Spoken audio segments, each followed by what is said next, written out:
Hello, folks. I want to talk to you a little bit about hiring, the hiring process today.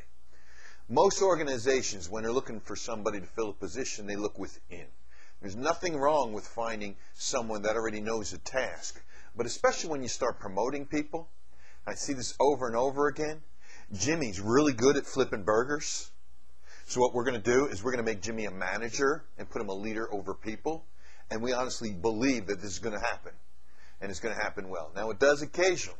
But what we do is we put them into a position based on the fact that they were good at doing one task. And just because you're good at doing one task doesn't necessarily mean you've got the personality or the gifts or talents to do another task. Some people are great at working by themselves, but are lousy at getting people to work underneath them. So never ever promote somebody from within because they were doing a good task. Promote them because you believe they will be good at the next task you have them to do. Let me give you an example. A couple of months ago, my family and I went to a restaurant that served pizza. I'm not going to give you the name of it, but because most of them are pretty good and I do enjoy their pizza. We walked in there and they were having a special. 2 pizzas, 2 toppings each pizza, $14.95. I said, boy, I got 5 people with me. That's a pretty good deal. Feed them all for $15. The waitress came over and I says, I'd like your special. However, can you kindly do me a favor?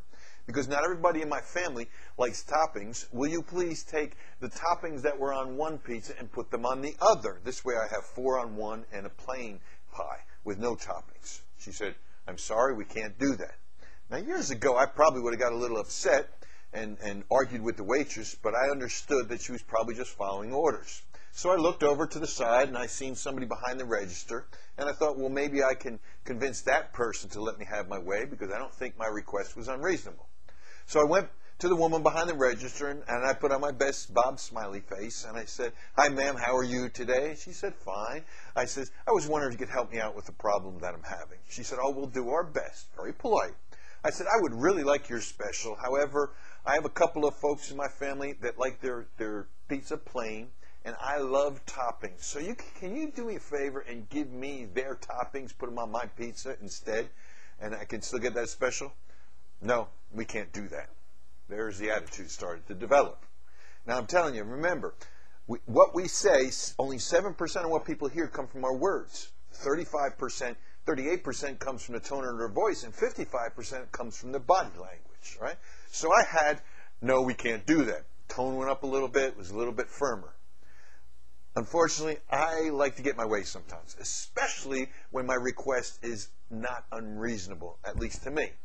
So I asked her, I said, ma'am, can you kindly tell me, does it cost you any more money, or is it any more labor intensive?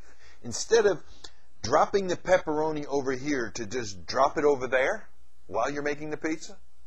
Of course, she says, no, it doesn't cost any more money, and no, it's not any more labor intensive.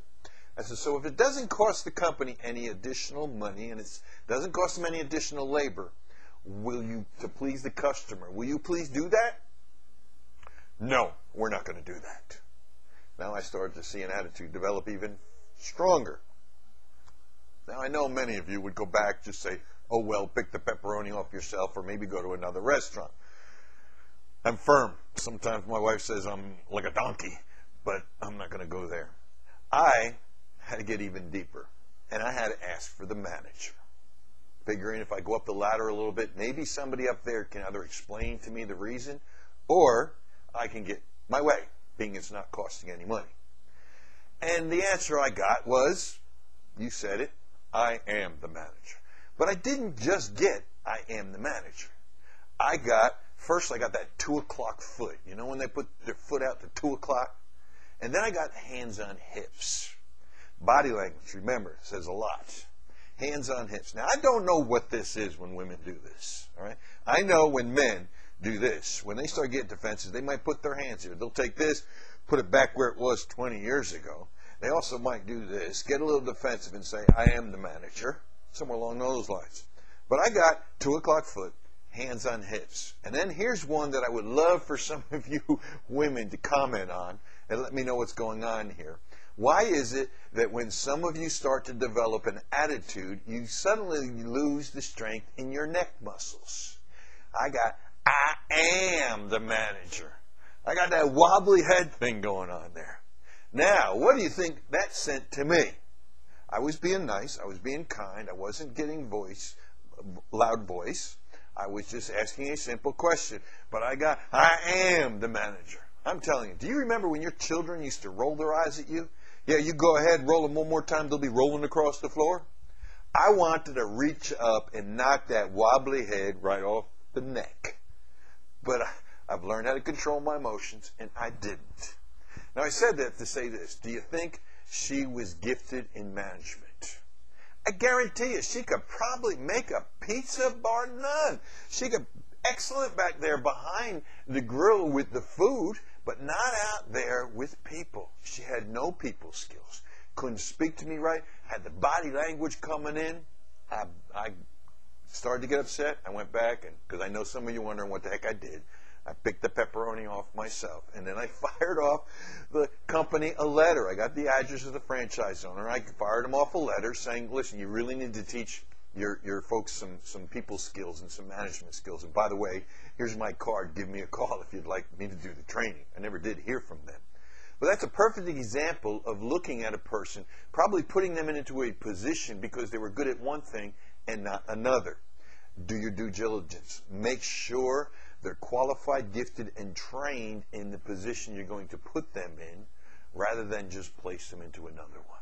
All right? It's my tidbit for hiring today. Don't just go by degrees. Plenty of people have degrees on the walls. Haven't you ever seen them? They have plenty of degrees and they stink at their job. It's not that either. Make sure they're going to be good at what you're asking them to do. Have a great afternoon and go out and be successful.